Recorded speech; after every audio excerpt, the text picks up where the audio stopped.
Salam saudara-saudara, kita berjumpa di dalam program kami Obrolan Asrama. Dan bersama saya, kami ada di sini, anak-anak asrama dan termasuk dosen-dosen yang ada di sini. Saya akan mempersilahkan diri untuk bisa memperkenalkan diri kepada kita semua. Halo guys, kenalin gua Welman dan gua salah satu orang yang tinggal dan hidup di asrama. Halo saudara, nama saya Jordan dan saya berasal dari Bitung di Sulawesi Utara. Halo semuanya teman-teman, saya Anto. Saya tinggal hidup di asrama. Halo guys, nama saya Boven Silaban.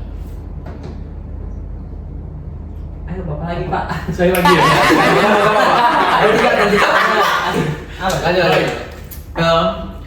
Dalam pertemuan, dalam obrolan hari ini, teman-teman kita akan bincang-bincang ya. Ya. Ternyata di STT itu ada asramanya ya. Betul Pak. Jadi kita yang ada di sini, ada yang sudah lulus. Betul. Yang lulus siapa saja yang sudah lulus di sini? Gua. Wow. Tapi sebelumnya di asrama juga waktu kuliah. Iya. Wow. Berapa lama tinggal di asrama selama kuliah? Saya di asrama itu pertama 8 bulan, terus COVID. Jadi nggak sengaja juga sih keluar di asrama karena posisinya libur. Terus di tengah libur itu COVID dan kita nggak diizinin lagi. Akhirnya ya udah tinggal di luar dulu. Yang lain-lain ini masih di asrama nih? Ya, Masih Pak? Ya, masih Pak. Mahasiswa? Betul. Semester berapa? Semester 3 Pak. Kalau Jordan? Mahasiswa juga Pak, semester 1. Wah, ini berarti ini baru nih ya? Kakak senior. Kamu harus hormat. Siap. Kalau kamu Anto? Oh, kalau saya sih semester 5 udah lebih 2 tahun tinggal di asrama sih. Sudah 2 tahun Lebih. lebih. Iya Pak. Wah, ini juga teman kita juga yang Kamu sama-sama. Kamu siapa? Saya Spada dari Nia Selatan.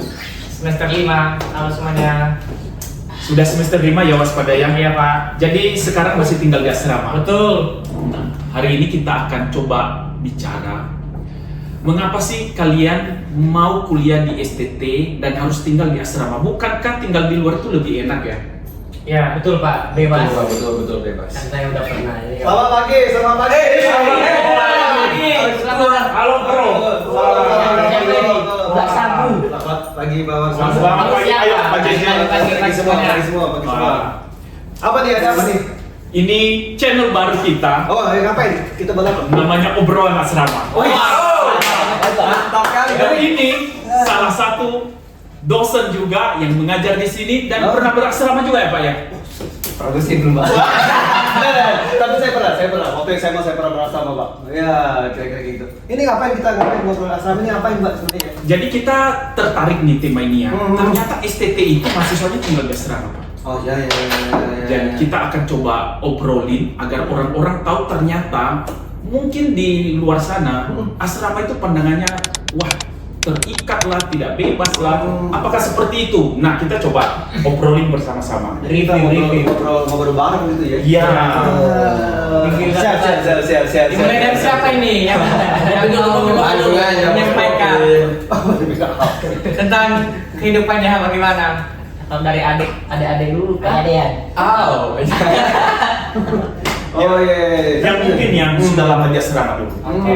Siapa yang paling lama tadi di sini? Saya. Alumni. Coba nih. Ini kita impor nih Pak. Iya. Dari Belanda. Kalau saya sih ya awal-awal memang merasa aduh kok diikat sekali di rumah, gua nggak pernah diginiin, gua mau pergi kemana aja bebas gitu. Tapi awal-awal masuk ya capek dan berontak. Tapi ya setelah berjalan gitu kan ternyata enjoy juga karena kita ketemu teman baru, terus ada hal Cewek baru juga ya? Cewek baru. Ada hal Kan di sini cewek cowok dipisah nggak sih? bisa lah. Gimana bisa kamu memiliki sebuah menyalurkan rasa itu kan? Waduh. Udah saya ini. Itu ada Saya keluar dulu Pak Warisman. Itu ada strategi. Oh, ada strategi. Wah, ini seru. Ini perlu dibahas. Ini perlu dibahas. Strateginya rahasia aja ya. Di sini. Jadi emang kenapa akhirnya tinggal di asrama ya karena kita banyak belajar gitu secara aturan kita lebih terstruktur, bangun jam berapa, makan jam berapa, walaupun kita udah lapar banget ya sebelum jamnya ya udah tunggu saja dulu tahan lapar, baru setelah itu malam. Biasa kan malam kalau kita anak muda ya asik nongkrong gitu, ini enggak kok ibadah gitu. Jadi lama-lama kehidupan sama mental kita itu pun terbangun pada akhirnya gitu. Itu aja Pak kesan saya. Wah, ini luar biasa ya. Biasa. Jadi selama beberapa tahun tinggal di asrama menikmati gitu ya. Sangat menikmati. Awalnya terkungkung, tapi akhirnya menikmati ya. Enjoy. Wah, karena ada strategi tadi kan. Ya, strategi itu ya memang dia bikin panas ya. Tolong ibu pakai 3. Sambil minum kopi aja. Ini kita kasih tahu sponsor kita nggak nih Pak? Belum ada sponsor. Gereja. Ya. Jadi kalau mau disponsori silakan ya. Mana tahu ya. Nah, ada yang mau cerita lagi pengalamannya? Oke, saya mau cerita dulu Pak. Tapi alasan kenapa saya dulu masuk asrama Pak? Boleh silakan Pak. Jadi pendeknya, kenapa saya masuk asrama? Pendeknya adalah karena saya nggak bisa masak Pak. Wah. Biasa ya anak perantau pergi ke luar rumah itu karena tidak bisa masak. Jadi orang tua saya mikir kamu harus masuk asrama. Gitu. Dengan demikian supaya bisa terjamin makananmu. Tapi seperti kata Bung Welman tadi, Bung Welman bilang semua tuh ada aturannya, semua ada apa ya? Ada jamnya, ada jadwalnya. Nah itu membuat kita menjadi pribadi yang terstruktur sebenarnya. Jadi kapan waktu kita mandi, kapan waktu kita makan, kapan waktu kita belajar, kapan baca Alkitab, itu semuanya ada. Bahkan kalau kita mau pergi keluar, izin itu ada izinnya. Membuat kita juga tahu berorganisasi. Berorganisasi bisa hidup yang lebih terstruktur dan disiplin. Maksud saya disiplin ya, terstruktur disiplin ada juga di sini. Jadi itu juga latihan dan didikan. Jadi sebenarnya berasrama itu asik. Bukankah anak-anak asrama itu pintar cari jalan keluar tanpa izin Pak? Itu di belakang layar boleh Pak? Exactly ya. Dan aja udah bisa masak kan? Udah bisa. Ya goreng telur bisa ya. Masak mie. Jangan lupa goreng telur dan masak mie saya bisa. Memang seru ini ya tinggal di asrama ini. Seru banget, seru banget. Yang baru-baru nih ya, ini yang baru nih. Mungkin gimana? Ini kepala bocor. Mungkin karena saya masih semester 1 jadi pengalaman masih kecil. Tapi sudah banyak yang saya dapat sih dari asrama ini. Aplikasikannya. Apa aja? Kamu baru datang udah dapat banyak ya? Banyak. Harusnya baru datang tuh memberi banyak. Ini dapat Betul Pak. Saya dapat banyak. banyak. Berawal dari 2 minggu pertama lah saya tinggal di sini. Kakak semester awalnya introvert, tapi lama-lama jadi extrovert. Kamunya? Mereka. Oh, mereka, ya. Itu yang membuat saya, gimana sih kalian bisa dapat asrama? Ini anak-anak asrama yang bisa gini loh, bisa extrovert. Padahal kalau misalnya di luar sana kan banyak kan anak asrama yang introvert, yang nggak asrama atau mereka kayak kejam dan bisa gitu ya. cari muka lah gitu. Tapi ternyata asik juga di sini beda. Di sini apa bedanya Jun? Kalau bedanya di sini kalau kita menghargai kita juga dapat hargai balasnya. Tapi kan kalau di asrama lain kan kebanyakan mereka senioritas. Salah sedikit lu harus gini, salah sedikit lu harus inilah push up lah. Bahkan ada yang sampai segitunya. Berlebihan lah. Menarik banget. Tapi statement dari si Jo tadi bilang jadi kalau kamu menghargai kamu akan dihargai gitu ya. Iya, betul. Kemarin saya saya pernah lihat ada dosen yang kurang dihargai di situ ya. Gimana Pak? Di ruang itu push up itu. Saya tidak lihat di situ di mana. Dosen capek. Jangan dibahas. Tapi kalau di tempat ini saya melihat sih kekeluargaan ya akhirnya Iya, saya juga lihat keluarganya luar biasa sekali. Iya betul Pak. Di 2 minggu pertama kan ada insiden lah. Oh, boleh cerita sedikit. Itu berawal dari biasa lah, laki-laki kan kalau misalnya malam-malam ada lapar lah, pengen masak sesuatu yang saya masak lah mie. Waktu itu beliau bapak belum ada ya. Masih apa nih? Masih liar. Masih liar. Kejadian pertama Pak. Pada mulanya apa ya? Alat lain belum berbentuk dan kosong. Gelap gelap. Kacau lagi, kacau. Itu katanya. Kebebasan di mana-mana. Kebebasan.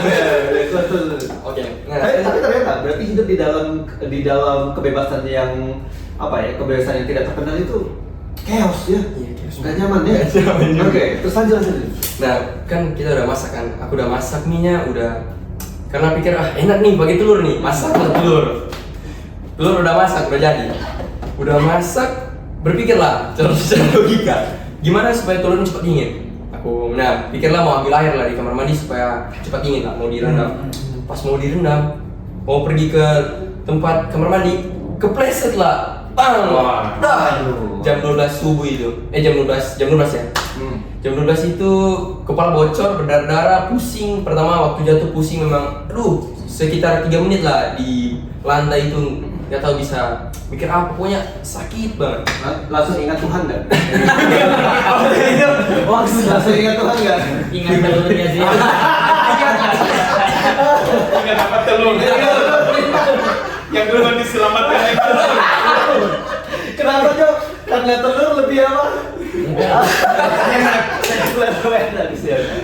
Tapi telurnya nggak kenapa loh. Telur tidak pernah apa? Tapi Kepala kenapa? Nah di situ lanjut. respect sih sama kakak-kakak senior juga. Mereka langsung ngambil tindakan lah. Pertama lihat dulu guntingan bekasnya, lukanya gimana. Pertama pikir gak apa-apa lah, cuman goresan atau garisan sedikit. Tapi setelah kita lihat-lihat lebih lanjut ternyata lumayan parah. Sampai dipotong rambut aku nih kakak lihat rambut aku, terus ternyata gede juga ya goresannya. Nah, terus kita ambil keputusan kita ke rumah sakit lah. Gak usah disebut ya rumah sakit. Jangan dulu. Nanti kan dapat sponsor boleh. Tapi sebelum ke rumah sakit, lihat dulu kondisinya gimana. Ada mual-mual atau ada pusing nggak? Tapi sebelum pergi kan dicek dulu. Apakah masih bisa masak mie kan? Mie kan udah jadi, tinggal dimakan. Ternyata pas aku makan ternyata aman-aman aja sih, nggak ada rasa-rasa mual muntah. Iya. Nah, aman aja. Terus kita terpaksa karena goresannya gede, jadi langsung lah tindakan ke rumah sakit. Jadi yang kamu rasakan itu apa? Jadi persaudaraan gitu. Nah, lanjut dulu ya. Siap. Mantap ini. Lanjut tuh. Ketika sampai, buset, kakak-kakak di sana, kakak-kakak apalagi Kak Cici dosennya, sama teman-teman juga yang udah berkontribusi. Saya pergi dulu Pak. Membuat saya, kok si merepotkan kali. Memang. Seharusnya kan itu jam-jam tidur ya. Iya, betul. Kamu sama dari Ahmad dan Ada. Brooklyn ya. Dan Brooklyn waktu itu. Dengan Nostalgia juga ya. Itu kan jam tidur harusnya Pak. Betul, jam tidur. Dan besoknya harus kerja lagi kan. Masih kuliah lagi. Bapak lagi bikin tugas lagi. Udah pergi ke rumah sakit. Sampai ke rumah sakit kita ceritakan kronologinya. Sampai dokternya juga ketawa karena kronologinya karena mie dan telur. Perkara mie dan telur bisa dapat 6 jahitan loh guys. Bayangin loh. Cuman perkara pengen makan aja waktu jam 12 subuh Menyelamatkan telur sih. bisa dapat 6 jahitan di kepala. Bayangin kalau ada Bapak Waris main di situ, pasti nggak akan masak mie ya. Betul kan? Jadi ternyata aturan tuh menjaga malah. Menjaga. Bukan aturan tuh menyusahkan, tapi menjaga ya. Nice. Nah, Exactly. dari situ langsung lah eksekusi. Alright. Oke. Mulai dari situ eksekusi. Pertama first time lah ini dijahit. Apalagi bukan di tangan, di kaki, di kepala langsung. Nah situ saya lumayan ngeri soalnya kan saudara Brooklyn juga kan berpengalaman kan dalam udah pernah lah dijahit kepalanya. Dia bilang waktu itu nggak dibius. Aku panik lah. Lo kebayang kan? Cuman puji Tuhan ada biusnya, walaupun cuma sedikit bawahnya doang. Serius? Di atasnya nggak kena bius, Pak. Tapi berasa waktu itu. Tapi berasa jarumnya. Aduh. Au. Gimana? Kayak jahit ini. Sekalian saya Asli dokternya agak jarang dikit. Tapi dokternya lumayan juga sih. Apa?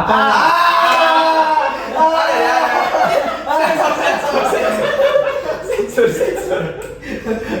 Oke, kasih lihat bapak nanti.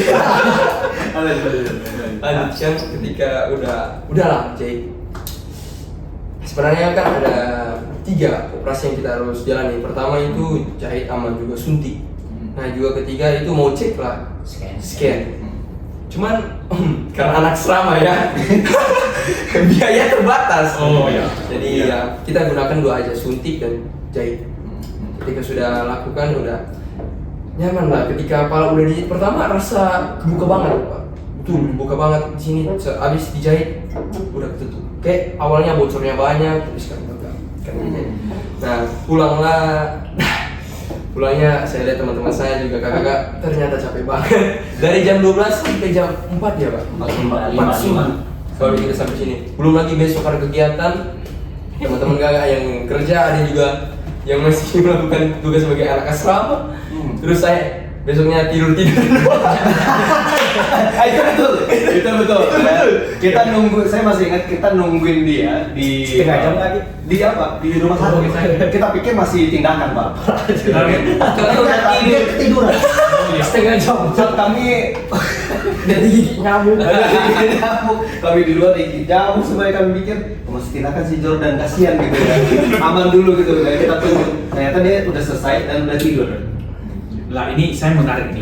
Ternyata kejadian ini jam 12 malam. Yes. Mestinya di asrama ada aturannya. Betul. Nah, kenapa kalian kok bisa masak-masak di jam itu? Apa tidak ada yang mengontrol atau gimana sih aturannya? Itu strategi rahasia tadi, Pak. Banyak main Main aman. Berarti kalian tinggal di asrama sering melanggar begitu ya? Nah, Di bisa jadi. Karena belum ada adminnya waktu itu. Ini belum ada. Admin belum ada. Tapi kalau dari saya sih sebenarnya mengenai tentang ini, Pak. Nah, Tentu di sini sebagai pemimpin juga ada pengaruh besar di dalam mengontrol asrama. Jadi di asrama itu juga saudara-saudara juga bahwa pemimpin itu sangat penting juga. Jadi di dalam asrama itu pemimpin itu sangat berpengaruh di dalam mengontrol kehidupan asrama, bagaimana anak-anak asrama apakah sudah tidur, contohnya di jadwal istirahat malam, apakah anak-anak asrama sudah tidur. Jadi pemimpin asrama perlu juga untuk Tuan pemimpin asrama siapa? Betul pemimpin asrama siapa? Agak botak juga tuh. tapi Oh tidak terjawab ya? Tidak terjawab. bagian ini skip aja ya. nah, di sini kita coba benturan antara kebebasan dan keteraturan.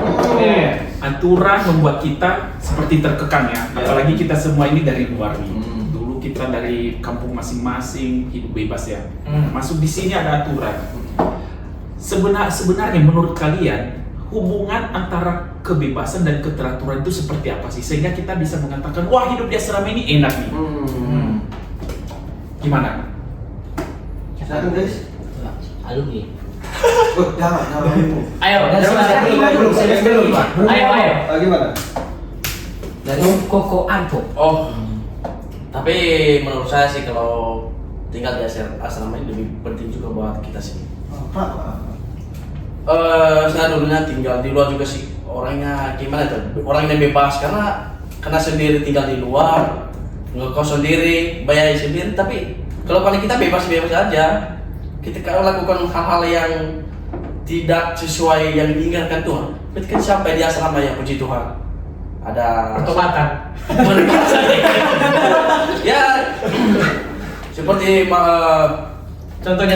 kenapa kita seperti di luar waktu nggak tinggal di asrama, ketika sudah sampai di asrama kita diperbaiki, kita berubah dalam berpikir kita juga, dalam berkomunikasi kita juga, banyak juga teman kita. Komunikasi itu ternyata dibentuk Iya. di asrama ya? Mekanik.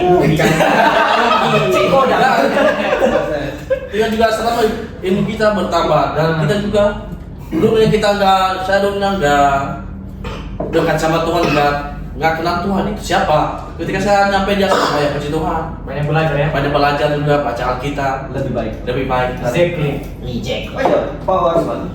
Antonnya adalah salah seorang yang saya pikir punya inisiatif baik dalam menolong saudara-saudaranya. Mungkin dalam dia mengekspresikan kata-katanya dia terbata-bata lah, ya, tapi pasti ke depannya akan lebih baik. Nah, tetapi karena kita ke rumah sakit yang tadi itu yang kita exit bukan sekali 2 kali Pak, udah beberapa kali. Nah, dulu kita pernah ngantar juga seorang tapi dari asrama putri itu ke rumah sakit itu. Jadi saya tanya, ya pendeknya saya tanya siapa yang mau bantu saya untuk antar saudara yang ini nih ke rumah sakit. Maka dia dengan langsung angkat tangannya menyediakan diri. Padahal besoknya masih kuliah juga. Gitu. Jadi willingness-nya untuk ngapain bantu saudara itu bagus sekali. Bisa nggak? Apakah itu karena cewek? Apakah itu karena cewek? Teori pendekatan. Bisa jadi. Daripada ada pendekatan 1 tahun di TikTok. Ada siapa tuh?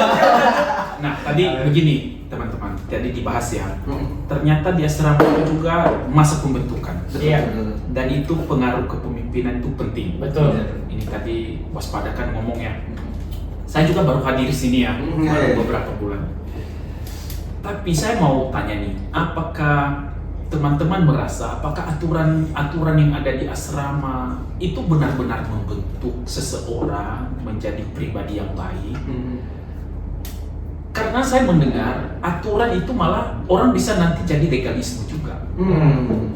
Akhirnya hanya pentingkan aturan, ancaman dan lain sebagainya. Mungkin itu yang sangat orang-orang luar tuh identik dengan begitu ya. Oh, asrama ini legalisme, ancaman, hukuman, dibully dan segala macam. Tapi ini Pak JJ sebagai dosen. Kalau saya tanya sebenarnya apakah yang paling penting di asrama itu sih Pak? Apakah aturannya atau seperti apa untuk membentuk pribadi orang yang tinggal di asrama? Buat saya sih sebenarnya di atas semua aturan, sebenarnya aturan ada buat apa sih? Aturan ada dari manusianya. Jadi yang paling penting itu manusianya. Maka perhatikanlah, buat saya sesungguhnya, dan kalau kita lihat lagi dari Alkitab ya, maka yang penting itu adalah manusianya, bukan aturannya. Aturannya ada untuk manusianya, untuk serve manusianya. Maka sebenarnya aturan itu pun harus melayani manusianya, gitu kan ya, seharusnya macam itu. Dan menyambung apa yang Pak Ausan katakan, apa hubungan antara aturan dengan kebebasan? Gitu kan ya, bagaimana kok ada aturan terus kok kita bebas? Atau apakah aturan itu membatasi kebebasan kita? Mungkin kita juga bertanya ya, memang ada kebebasan yang sebenarnya absolut. Tapi apakah mungkin kita ada alternatif lain? Atau mungkin ini yang benar, bahwa ternyata aturan itu menciptakan kebebasan, gitu ya. Nah, itulah yang kita pahami. Nah, tapi dari saya sendiri, sebenarnya aturan itu adalah ada untuk manusia, jadi serve manusia, melayani manusianya, sehingga maka yang harusnya terjadi adalah bagaimana aturan itu membentuk manusianya. Kalau kita dalam konteks asrama, kita asrama teologi, maka membentuk anak-anaknya untuk ngapain? Makin serupa dengan Kristus dalam nilai-nilai Kristiani dan semuanya lah, kira-kira macam itu. Maka secara teologis serupa dengan Allahnya, tapi secara secara praktis juga punya nilai-nilai Kristiani, memegang itu dan mengerjakan itu di asrama, seperti itu. Nah, jadi balik lagi untuk yang poin kedua, sebenarnya aturan itu untuk anak-anak asrama, untuk kita semua. Sebenarnya hukum atau aturan itu sebenarnya ada sesuatu yang membebaskan. Saya kasih contoh. Misalnya, saya ini orang yang suka olahraga. Salah satu olahraga yang saya mainkan, saya nggak jago, bisa aja, tapi bisa saja ya, dikit. Yang penting bisa bermain. Betul. Ada yang mau? Oke. Pendeknya saya suka basket, Pak Wasman. Nah, dulu saya kenal basket itu waktu SMA. Pertama kali pegang bola basket waktu SMA, dan percayalah, pertama kali saya megang dan dribbling, dribbling itu yang megang bola itu ya, dribbling itu sambil jalan kemana gitu. Dribbling bola, yang saya kerjakan pertama kali adalah saya tepok gitu bola. Saya tepok, pokoknya bagaimana caranya, di otak saya itu saya pikir bagaimana caranya bola ini mantul kembali ke saya, gitu kan ya. Itu yang saya kerjakan, tapi ternyata tekniknya salah. Yang benar adalah biarkan bola itu kembali kepada saya dengan usaha yang seminimal mungkin. Oke, poinnya adalah saya terus mengerjakan itu sampai akhirnya dari orang biasa yang nggak pernah kenal bola basket seperti apa, tekniknya seperti apa, akhirnya saya melatih diri saya terus menerus, hari demi hari datang ke lapangan, terus mengerjakan hal yang sama, dibentuk dengan cara yang sama, lalu kemudian ada aturan permainan juga yang sama. Kemudian setelah sekitar 3-4 bulan, akhirnya karena saya melakukan cara yang sama, aturan yang sama, saya nggak boleh dribbling pakai kaki ya Pak. Kan itu, kalau pakai kaki itu namanya sepak bola. Oke, betul Pak. Tapi harus pakai tangan gitu kan, sambil menunggu bola itu kembali kepada saya, bukan lagi dipukul. Ternyata makin kita sering melakukannya, 3-4 bulan kemudian yang terjadi adalah di awal sekali saya harus lihat bolanya, saya harus perhatikan bolanya seperti apa, arah pantulnya seperti apa, tangan saya seperti apa. 3-4 bulan kemudian, saya nggak perlu lagi lihat bolanya, saya nggak perlu lagi lihat pantulannya kemana. Yang saya perlu lihat itu siapa? Teman-teman saya. Berarti Pak JJ sudah pro berarti ini. Apanya? Kalau sudah sampai di tingkat itu sudah pro ini main basketnya. Itu dulu Pak. Ya mungkin basi-basiannya masih bisa lah, masih ada. Nah kira-kira gitu. Jadi pendeknya saya cuma mau bilang ternyata memang awalnya ternyata seperti aturan yang membatasi. Kenapa nggak pakai kaki? Kenapa harus pakai tangan? Kenapa harus menunggu dia membal? Kenapa tidak kita pukul sekeras mungkin? Oke, dan itu kan nampaknya seperti aturan permainan, itu nampaknya aturan fisika yang harus kita ikutin untuk dribbling bolanya. Tapi ternyata aturan-aturan itu membantu kita, menjadikan kita orang yang bebas. Sekarang saya tidak perlu lagi bermain dengan melihat lantai, melihat bolanya, tapi saya perlu lihat teman saya. Permainan seperti apa ya? Saya nggak butuh lagi, karena saya udah terbiasa, terpola dengan itu. Dan justru itu membuat saya bebas untuk bermain dengan baik. Wah ini menarik ini Pak JJ. Ternyata ya Pak. Siapa Yati Pak? Waduh. Ternyata aturan bisa membuat seseorang bebas. Ini poinnya nih. Ya. Mungkin teman-teman yang sedang menonton channel ini juga ya. Yes. Bahwa ternyata keteraturan itu, aturan-aturan itu tidak semuanya mengikat ya. Tapi ada kata orang, aturan itu ada untuk dilawan. Apakah ini yang terjadi dengan anak-anak asrama? Atau ada sebenarnya aturan sebenarnya baik, tapi mungkin yang ada di atasnya orang yang ini mungkin itu yang tidak cocok cara penerapannya atau seperti apa sehingga anak-anak asrama ini sampai jam 12 bisa masak atau apa sebenarnya mungkin anak-anak asrama boleh menyampaikan ini. Mungkin di poin 1 tadi Pak, ya saya mungkin ingatkan kembali untuk kita bareng-bareng itu ternyata harusnya aturan itu melayani manusianya. Nah, Jangan sampai kebalikannya, manusia melayani aturannya. Nah, Perhatikan itu ya. Maka kalau manusia melayani aturannya, jadi legalisme. nah, Kita cari cara untuk melawan atau cari atau cari celah-celah hukum di dalamnya. Cek. Kalau apa tadi, kalau kebalikannya adalah manusia pelayan hukumnya, tapi ternyata harusnya hukumnya pelayan manusianya. Nah, mungkin gimana nih anak-anak yang di asrama ini? Om, by the way Om yang ini. Oh iya. Ayo. Udah tadi. Tunjukkan sebatang tanganmu. Baca. Sebenarnya aturan dari semua itu juga membentuk diri kita jauh lebih baik. Saya juga kan terkenal dari orang Medan ya Pak ya. Oh ya. Enggak kelihatan sih. Karena pada saat saya belum masuk asrama, kehidupan saya itu sering di luar, apalagi kalau malam. Terkenallah orang-orang Medan itu sebenarnya di Medan kita bisa lebih cepat dapat uang Pak daripada di sini. Karena melihat sedikit besi aja bisa kilep, bisa habis. Tapi setelah kita masuk asrama, kan aturan juga membentuk kita kebebasan kata Bapak tadi. Karena ketika kita sudah berasrama dan beraturan, ternyata membentuk diri kita lebih jauh lagi kata seperti yang mengalami Kak Anto tadi. Sehingga saya yang dulunya sangat tergiur melihat besi itu, sekarang sudah berkurang. Atau bisa hilang. Udah lagi rasanya. Udah bosan lah masa-masa itu.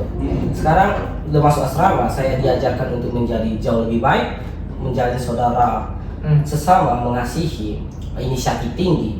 Dan juga ternyata berasrama ini saya tidak hanya belajar tentang teologi di sini. Karena setiap momen ataupun setiap hari kami tidak hanya membahas teologi. Ternyata saya mendapat baru di sini, biologi ada. Biologi ada, tentang kepemimpinan ada. Tapi saya dari yang ketiga ini saya lebih suka tentang biologi.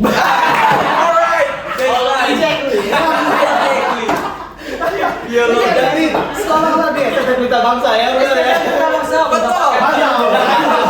Asramanya all guys. Gak cuma satu fakultas, banyak. Sebenarnya universitas ya, universitas asrama sebenarnya.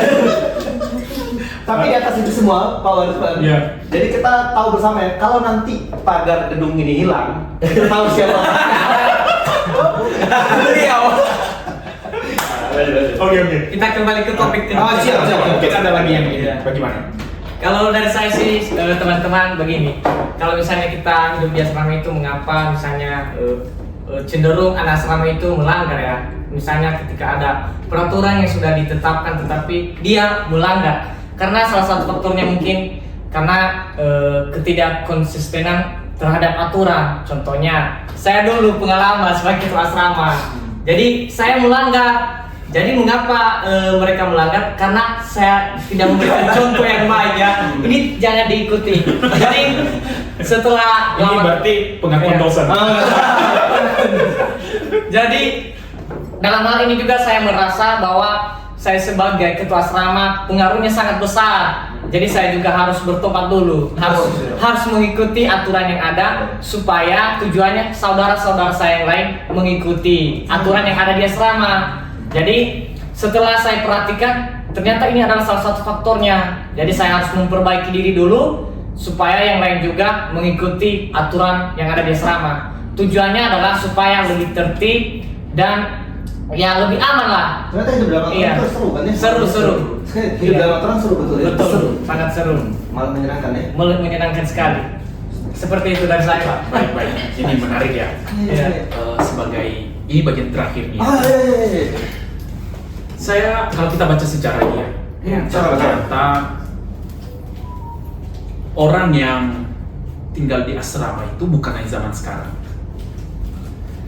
Dulu juga di abad pertengahan, gereja mencoba mendidik orang-orang untuk membentuk kehidupan rohani tinggal di biara. Ya. Tapi kalau kita belajar sebelum Masehi, sebelum Yesus lahir, juga ada komunitas dulu yang disebut dengan komunitas Esen juga. Mereka memisahkan diri dari dunia untuk hidup saleh. Mereka tidak bergaul, hanya untuk kehidupan rohani. Saya takutnya begini, STT membangun asrama untuk anak-anak, apakah itu sama nggak sih? Kita di STT Pelita Bangsa ini kan ada asramanya. Iya. Apakah tujuannya sama nggak dengan tujuan yang seperti abad pertengahan dengan komunitas SM itu?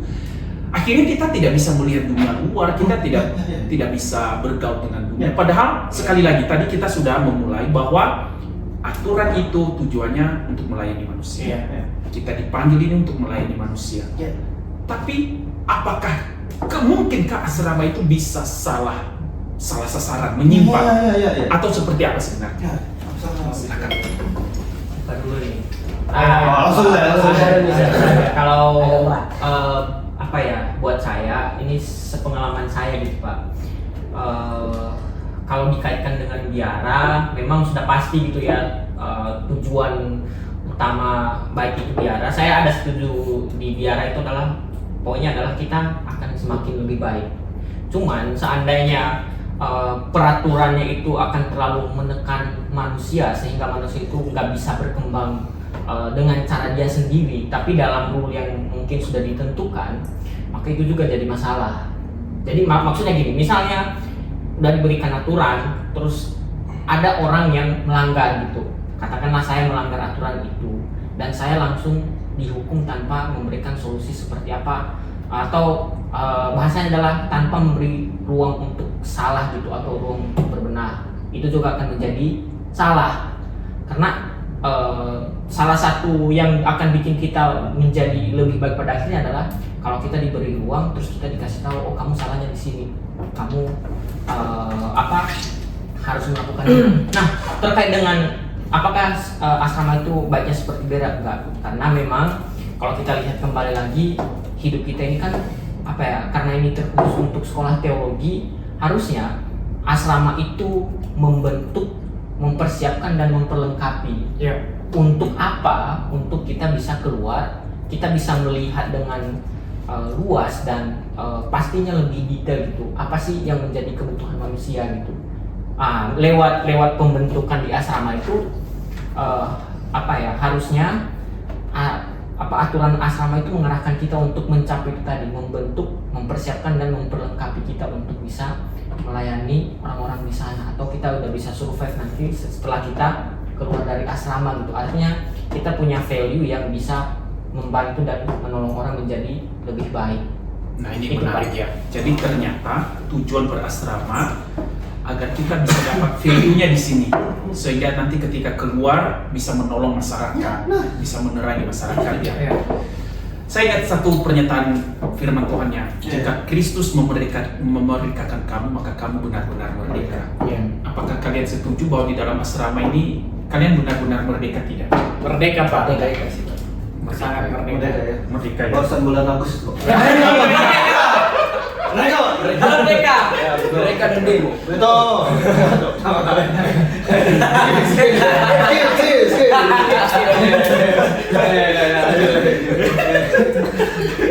Jadi di sini tidak ada lagi yang merasa dipenjarakan ya. Nggak ada.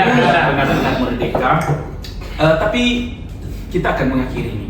Teman-teman, ada yang mau disampaikan nggak kepada orang-orang yang ada di sana? Karena saya mengerti begini. Pasti orang tua itu khawatir nih. Mereka kirim anak STT. Wah nanti di sana mereka jadi kuper lah, mereka diperbudak lah, mereka Tidak makan enak. Iya, tidak makan enak lah dan sebagainya. Ada kekhawatiran orang-orang tua ya.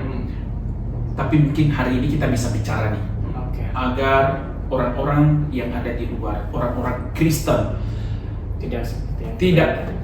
tidak memiliki apa istilah namanya, asumsi yang seperti seperti apa menurut teman-teman hidup di asrama, bahwa itu benar-benar merdeka, agar kita bisa memberikan edukasi lah bahwa asrama STT Pelita Bangsa ini Tidak seperti tidak asrama seperti asrama yang lain. Ini sesuatu yang menarik. Ya. Oke, teman-teman, saya boleh menceritakan sedikit mengenai setelah saya di sini.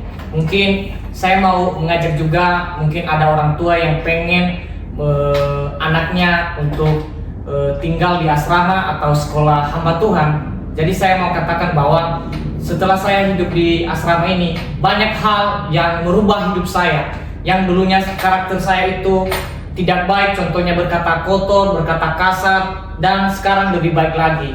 Dan yang kedua itu menambah juga pengetahuan kita. Dari segi pengetahuan bertambah, karakter juga bertambah. Jadi poinnya adalah di dalam hidup berasrama ini tidak seperti yang saya pikirkan dulu. Saya pikir dulu hidup berasrama itu tidak enak, banyak aturan. Tetapi tidak demikian teman-teman.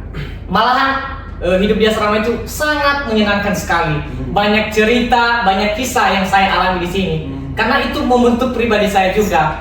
Contohnya, dulu saya orangnya pendendam, dulu orangnya saya emosional, tetapi sekarang saya dibentuk. Jadi ketika saya marah sama teman saya mulai ada kesabaran. Karena dari situ saya terbentuk juga. Oh ternyata hidup di berasrama ini enak ya. Kita ketemu dengan pribadi-pribadi yang berbeda, orangnya begini, sikapnya begini, karakternya begini. Jadi dengan kita berasrama, kita saling mengerti. Oh, ini pribadinya seperti ini. Jadi ketika kita nanti di luar sana untuk melayani masyarakat maupun itu jemaat, jadi setelah kita sudah dibentuk di sini, ketika kita di luar, kita tidak berpikir tentang bagaimana hidup di luar, tetapi kita sudah merasakan bagaimana bersosial di asrama. Seperti itu dari saya, teman-teman.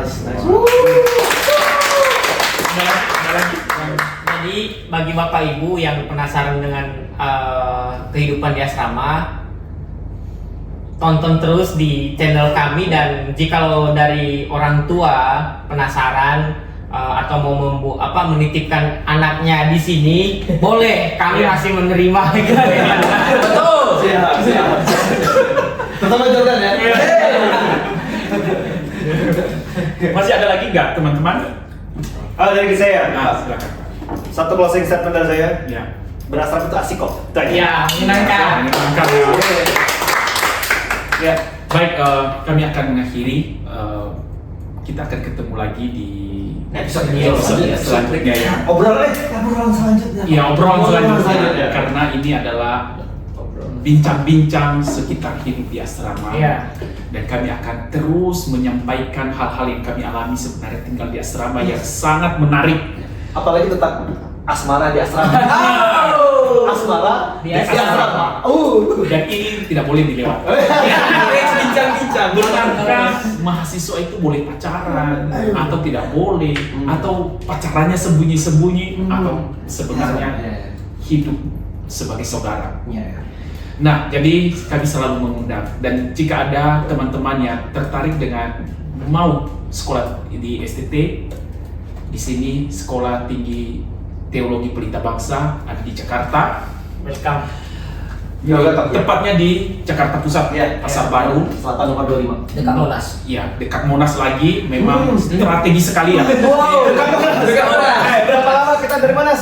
5 menit. Tergantung kecepatan nawi. Dan di sini ada strata 1, sarjana teologi, dan ada juga strata 2, pasca sarjana teologi. Dan kami sungguh memahami bahwa sekolah teologi bukannya sekedar berasrama, tapi mempersiapkan hamba-hamba Tuhan yang memiliki integritas, intelektual, dan hati sebagai hamba. Baik, sampai ketemu di episode selanjutnya. Terima kasih. Obrolan selanjutnya. Obrolan selanjutnya. Oke, yes. Bye bye guys.